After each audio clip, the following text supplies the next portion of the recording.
there's also the mix and match of what happened in other role-playing games. And particularly, was it Hornmaster that started having them be kind of barbarian orcs out there in the plains, living like Native Americans and kind of having their way of life out there?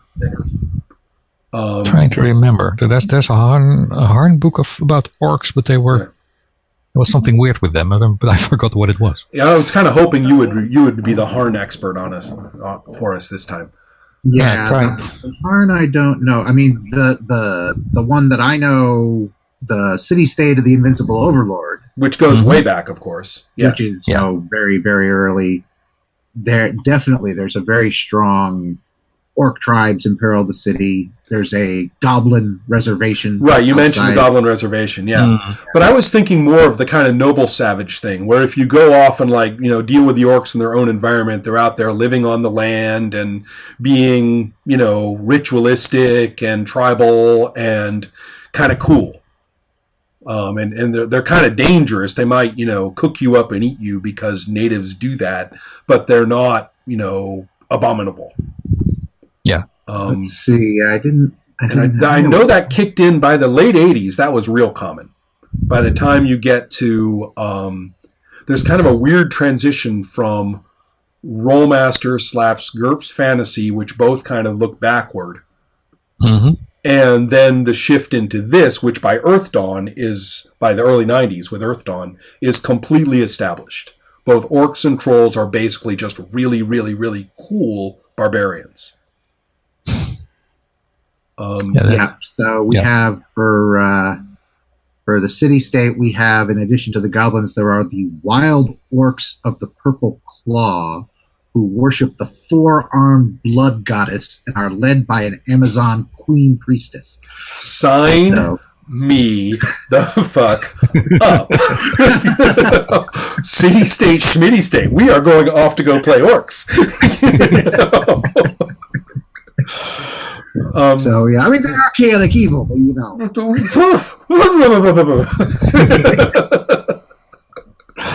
But if we're all chaotic evil, then what's the problem? Yeah. Am I making sense on the late 80s-ish, 1990 transition from kind of orcs are lurking in the shadows and they'll gut you, go and clean out the nest of orcs, babies first if possible, kind of get away from that and into the we are out among the feathered headdress orcs on their magnificent dragon mounts. They're riding their lizards out there. Yeah, I think John Wick did an orc role-playing game, which was pretty cool about... That was considerably later. That's 2000. It was later, yeah. And it's very much the celebration of that exact trope. But I think that it had been established a decade before and had been reinforced through a number of role-playing games that a lot of people sort of knew all at once. I was thinking about your Submen in Talislanta as possibly playing a role in that. Could be. Yeah. There's definitely an aspect of that in Talislanta too, where it really is a celebration, and an in-setting prejudice as well. Right. So I agree. I mean, the whole you talked about the rise of the Submen and that the whole point being the author himself, Laws, is saying, yes, in setting they call them Submen, but you as players are not going to be permitted to get away with that. That's tension in the setting. That's not something you're supposed to buy into yourselves. And so I'm not sure if that was the first explicit text toward that end. I know that I was writing orc POV fantasy by the mid-late 80s myself, and I bet I was not by any means the only young fantasy reader out there doing that. What about... I have never read the Dragonlance material with any attention to speak of. Are there orcs in Dragonlance? Let me think. I don't really remember if there are any. They're hidden quite well. There are the Draconians, which are sort of dragons dragon eggs manipulated into humanoids, I think. So you have all the colors of dragons, and then you have all the colors of Draconians. Yeah, they make that a race later. Yeah, and in 4th edition, you've got Dragonborn. Yeah. In Dragonlance, it's the evil manipulations by Takesis. It's ages since I read that. Yeah, it was the big thing in the setting was Paladin versus Takesis, and it's the Platinum Dragon versus the 5-headed Tiamat. Right. Well, the whole Bahamut versus Tiamat. Tiamat. That's the thing. And if I remember right, Tiamat is called Takesis, and Bahamut is Paladin, and it's good versus evil. And the dragons trying to it's the metallic dragons versus the chromatic dragons, essentially. My God, is that where all that came from? Oh. Well, it was there before, and that was put there to. But there's no orcs in the Tolkien sense of these kind of goblin-esque humans out there who are really distinguished from humans mainly by their awful practices more than anything else.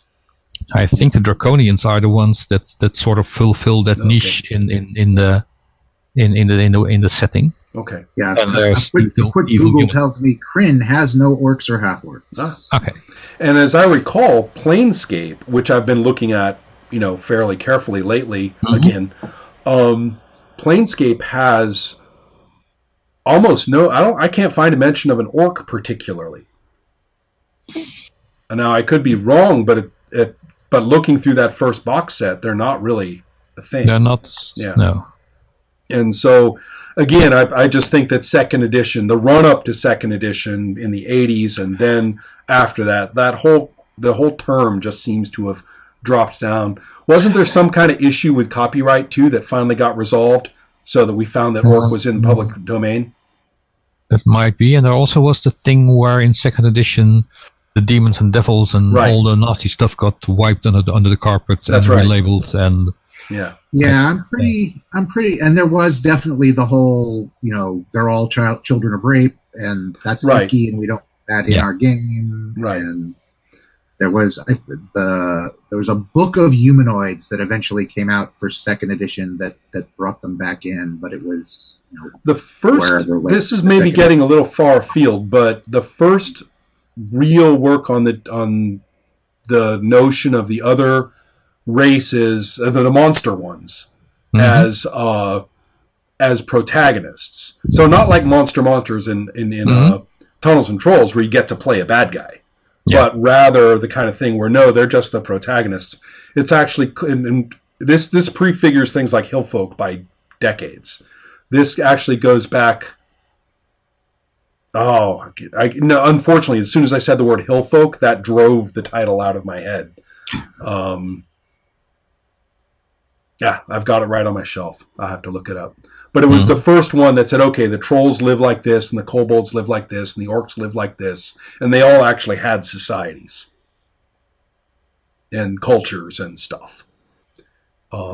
But I don't know if halfness was in there. I'll have to review that. But what's